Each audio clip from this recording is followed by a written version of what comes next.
Welcome to Issues and Answers with your host Diane Kinderwater. Issues and Answers is presented as a public service to inform, educate, and better the lives of New Mexicans. And now, Issues and Answers with your host Diane Kinderwater.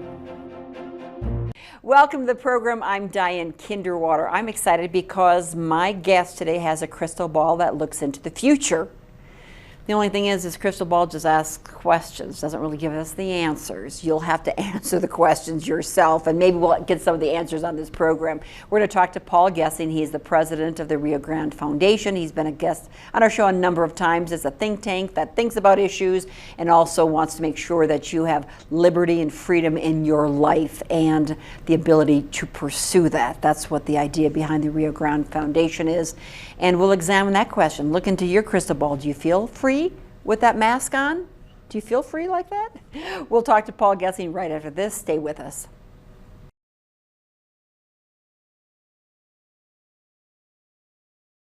I'm chuckling because Paul Gessing came up with some really clever questions as he looked into his crystal ball. You know, Paul, he's the president of the Rio Grande Foundation, strives for liberty, prosperity, and the freedom to enjoy them. Exactly.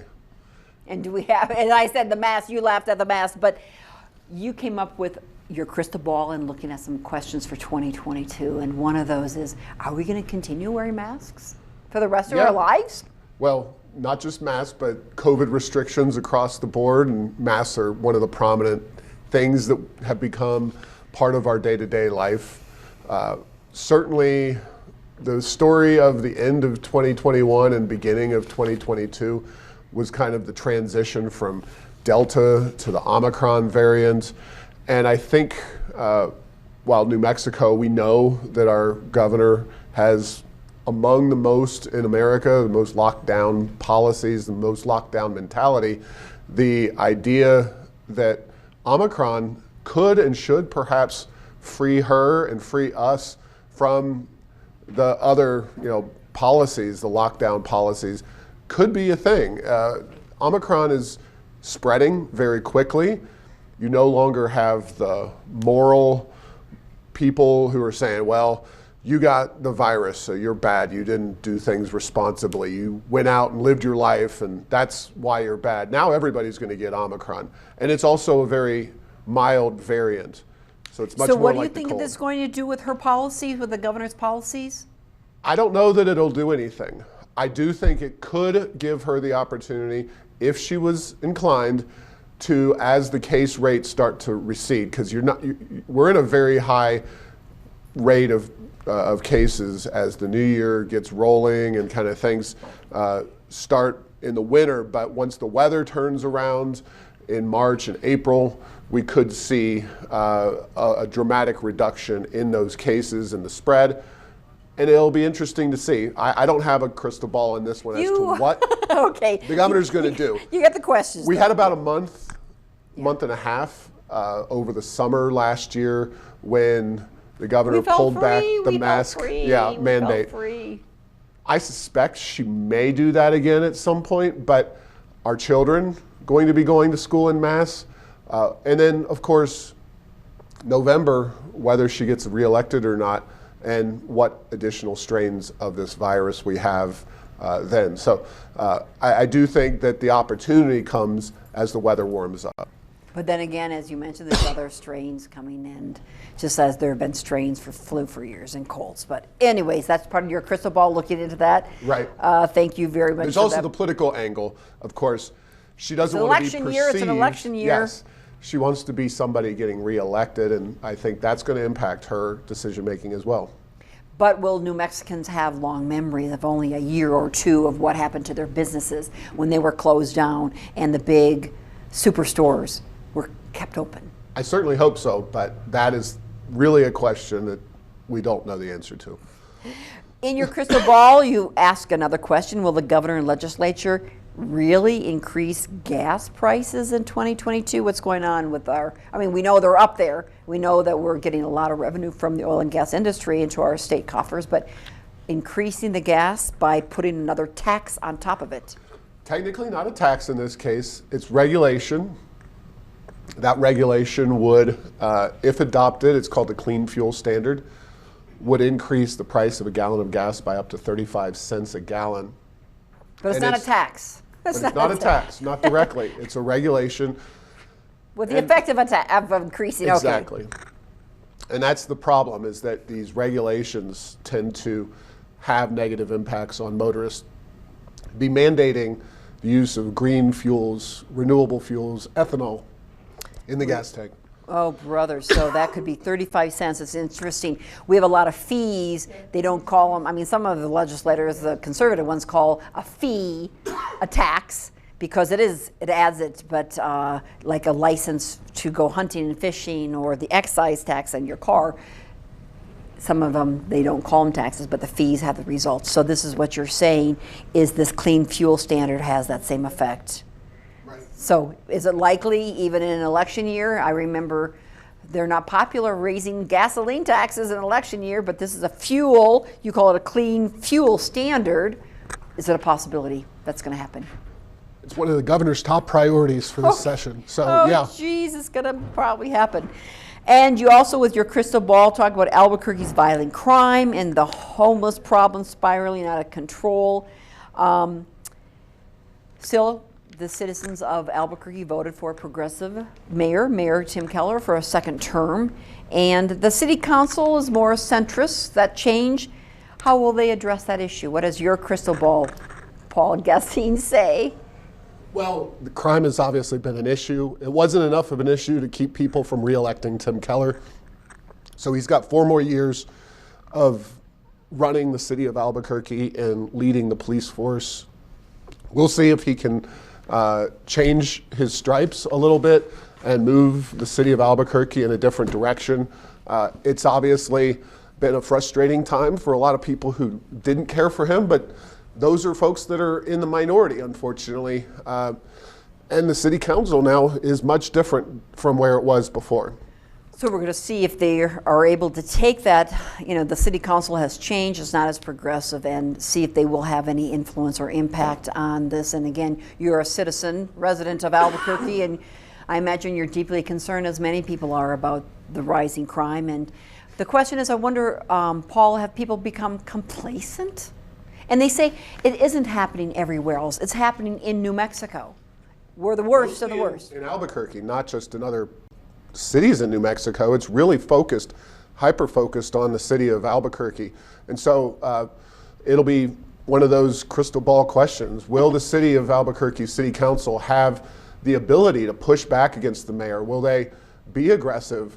It's only a 5-4, what I call coalition of the sane, if you will, on Albuquerque City Council. You have 5 reasonable people, and you have 3 that are pretty hard left wing that aren't going to be swayed.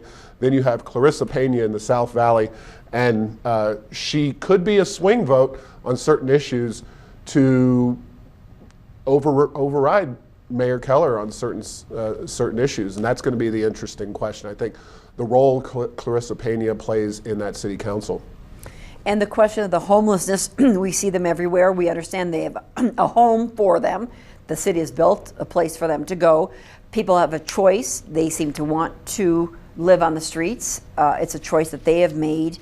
But our city police have no really authority, or actually no authority. Their hands are tied when even approaching a homeless person. And I've understood they're taking over now we've all heard them and seen them take over business fronts, but now they're going into some cul-de-sacs and setting up tents. There was a case of a young boy who was walking to school with his, I believe, grandmother across a pedestrian bridge on I-40. They could no longer use that bridge because it was clogged with the number of homeless people that were taking over. The ability and willingness to enforce these policies really does fall to the mayor, and he has the direct control over the police force. The city council, and again, that's the question, is how much authority are they going to be able to exert, and can they get that 6th vote? Because 5 votes is obviously a majority, but you need 6 votes to really impose your will as the city council on the mayor. And that's for a policies. veto override. Right. Okay. So it's the six. It's not just the 5. We need the 6. Right. And that's the interesting aspect of that last election is you can get those 5 votes, but getting that 6th one is going to be interesting. Do you see 2022 as being, as the Rio Grande Foundation likes to call, a year of opportunity, prosperity, and liberty? Well, are you laughing? I don't want to laugh.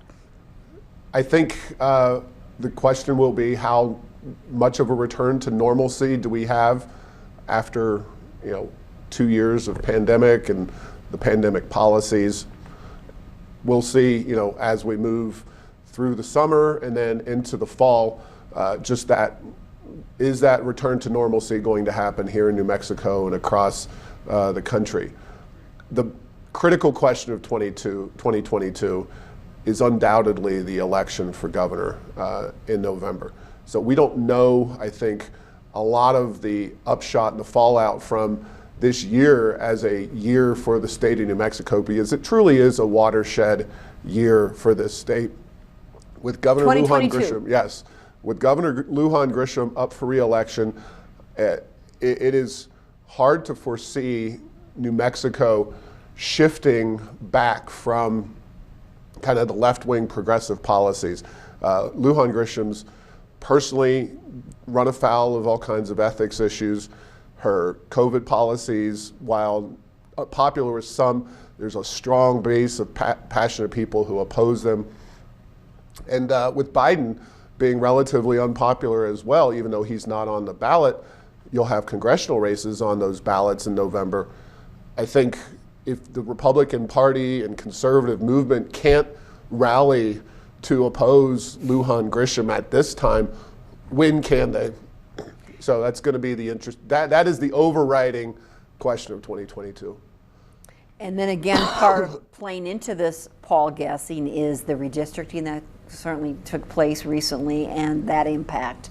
So it may further ingrain the majority to keep the majority because they're the ones who drew the lines and they're the ones who passed those lines that some say were designed to keep them in power for the next decade or more. There's no doubt that that is the case and was the case.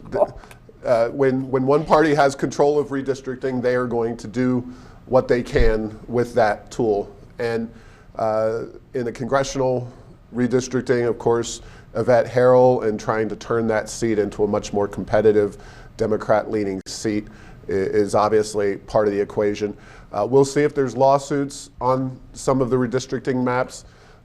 One of the concerns that is had is that, when you draw these maps, you can't always hit an exact target of numbers of people in those districts. It's just impossible. But how much of a fudge factor is there? Are you packing conservatives into seats that have less representation or not?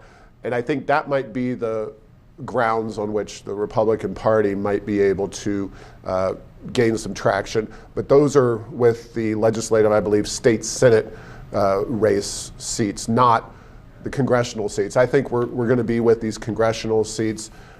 Coming after an incumbent of the opposite party is just for the course.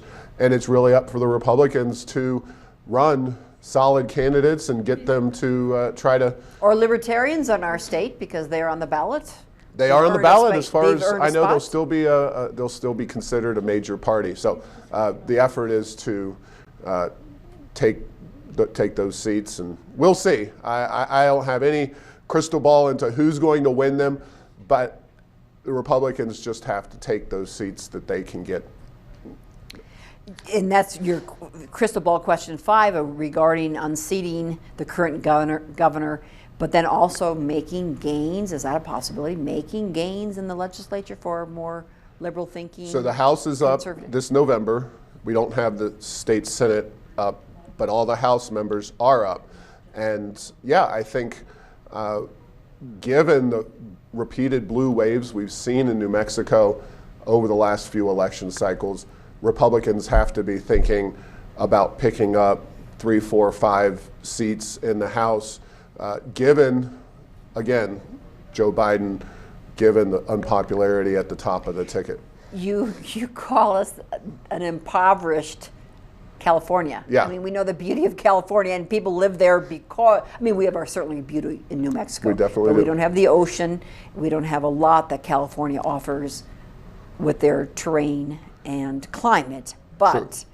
they've got those high taxes, and they're leaving the state of California for the other western states, including New Mexico, and bringing their Californian ideas into our state. That's an open question in terms of New Mexico, because New Mexico's been a blue state basically since 1930. So it's hard to blame Californians for our kind of challenges here in the state of New Mexico. What I say is that California was once the future. Everything that happened was driven by California. For decades, when I was growing up, people wanted to be in California. Policy issues that came up in California then spread to the rest of the country. California was kind of where America's future always was. I hope that is not the case, but California still does have a lot of big tech companies. There's a lot of major businesses there that are headquartered there. A lot of job creation happens in California. And so they have a lot of wealth and a lot of people with a lot of money, not just due to the high cost of living in California, but because there is prosperity in that state that's developed over the years. I think it is bleeding off. But here in New Mexico, we've always been kind of a state that was skipped over. We have our resources, and that certainly makes New Mexico unique, especially the oil and gas revenue that flows into our state.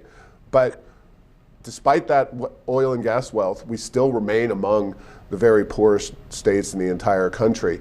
And it's, to me, 100% public policy driven. If we made better public policy, diversified our economy, were attractive to businesses relocating here from California or from other places, this state would be a totally different place. We have the beauty, we have the resources, we have the unique culture. There's a lot about New Mexico that people do want to be a part of, but our public policies have held us back and for a very long time.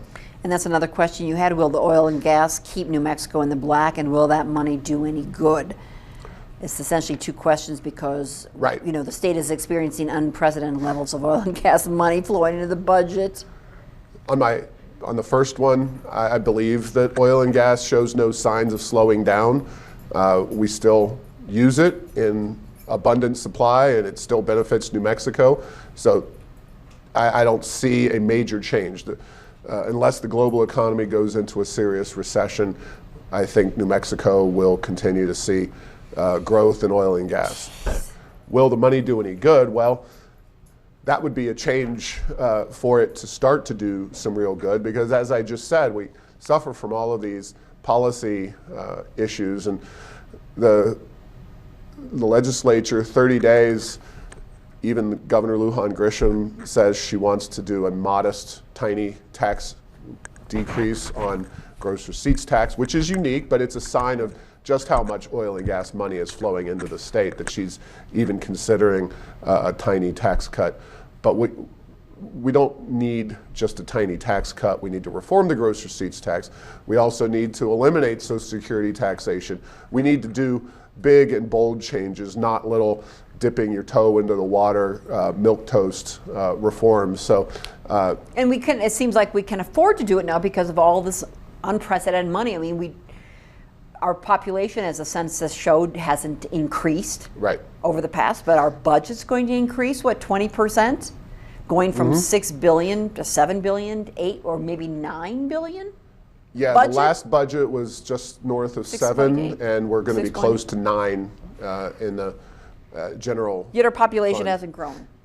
Not much. Yeah, it's grown very minimally, a little Yeah. north of 2 million people. And So doing any good, what, again, throwing good money after bad money, that's what they say sometimes about public education system until you reform it. But the Right. tax code, for decades, they've been talking about changing our tax code, but they haven't. Well, there's good Reforming. reasons for that. It's as Reforming with anything, it's political. The gross receipts tax is a small business killer. It puts undue burdens on businesses from service taxation perspective, and a lot of things that are taxed in New Mexico. that aren't taxed in the sales tax regimes of other states. That's why we have a gross receipts tax, and other states have the sales tax. So we do tremendous harm to our state by keeping with this. But the politicians like it because they know that lobbyists show up, they go to Santa Fe, they give campaign contributions, and they say, oh, can I get my business? Can I get my industry exempted? Can I get some favor out of the gross receipts tax? So we need the gross receipts just to be able to have the exemptions for the other businesses? I haven't heard that before, Paul. Gessing. We need to harm some businesses to benefit others for campaign contributions. There's a reason why policies persist, even though they're widely recognized to be failures. And the gross receipts tax is widely recognized as a failure, but it does have an impact on the political process, unfortunately. Okay, that's wild. That is awfully wild. Paul, we went through your crystal ball of questions, but also you just recently, the Rio Grande Foundation appealed a free speech case to the U.S. Supreme Court. Tell me a little bit about that. Yeah. A few years ago, we at the Rio Grande Foundation got involved in a soda tax issue, I should say, in the city of Santa Fe. The city of Santa Fe was looking to place a very, very big tax on soda pop and sugary drinks, like you get those containers of the Country Time lemonade or Kool-Aid or whatever. Well, those were going to be taxed on their sugar content. It was going to make a package of those go from a few dollars to $15 in some cases. It was going to dramatically increase the price of soda as well. We fought against it. We succeeded. The voters of Santa Fe overwhelmingly rejected the soda tax and sugary drinks tax.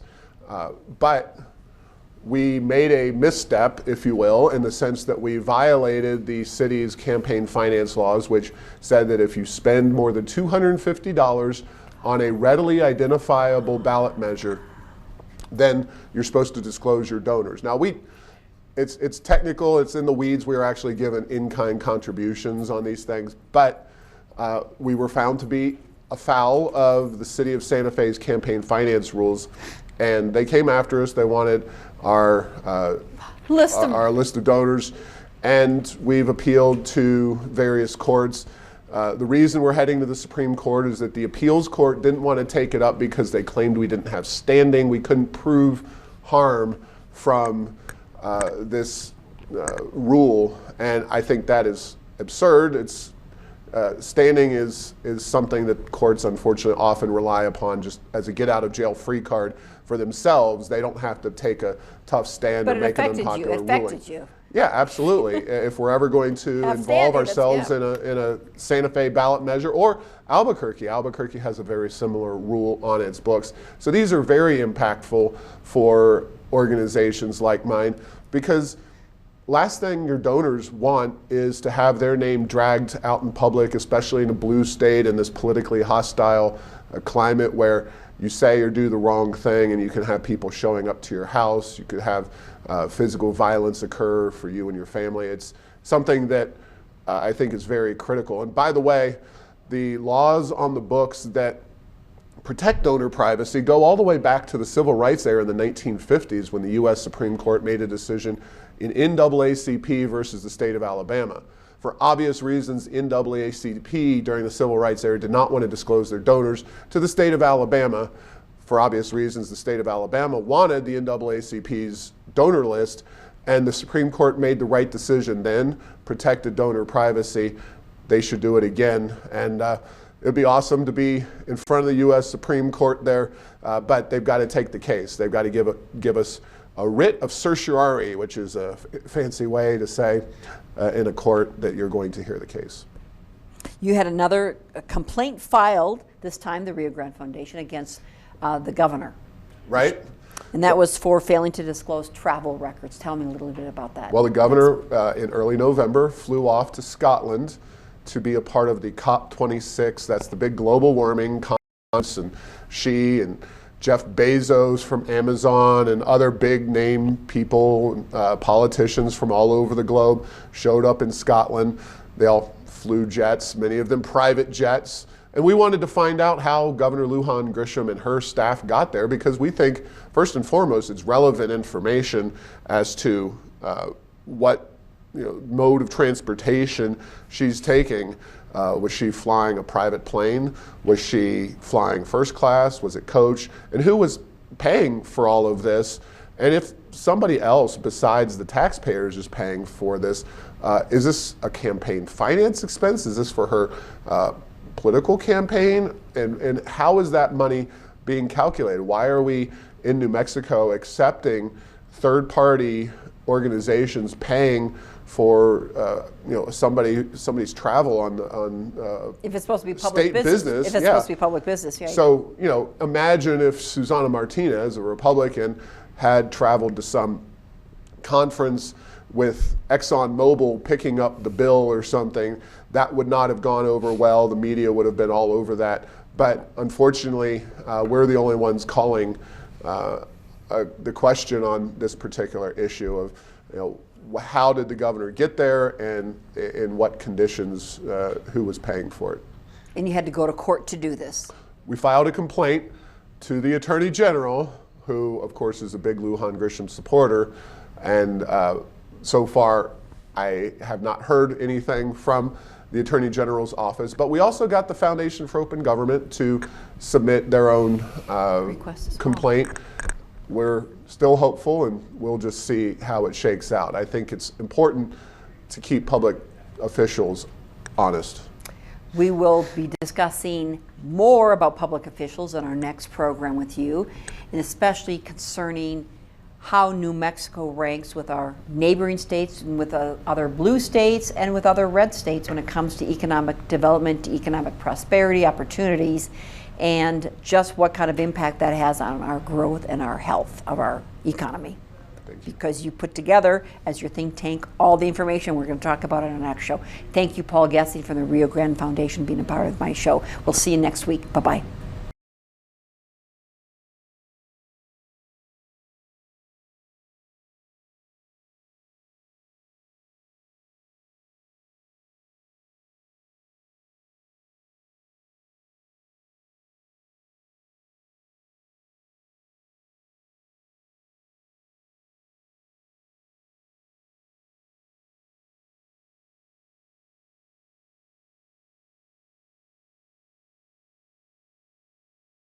Issues and Answers with your host Diane Kinnewater is presented as a public service to inform, educate, and better the lives of New Mexicans.